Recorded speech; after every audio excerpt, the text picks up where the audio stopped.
Ngayong araw, pinagkatiwala mo sa Diyos ang lahat ng bigat na dala ng iyong puso. Maaaring may pagod, takot o pagdududa. Pero tandaan, hindi ka nag-iisa. Ang Diyos ay nauuna sa bawat hakbang mo at may plano siya na puno ng pag-asa. Huminga ka ng malalim, manalangin at magtiwala.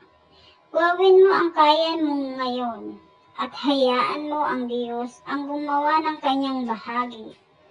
May dahilan kung bakit ka narito. Mahalaga ka at may patutunguhan ang bawat pagsubok. Ibinigay mo sa Panginoon ang iyong mga alalahanin at ang kanyang kang aalalayan. Awit 55 verse 22.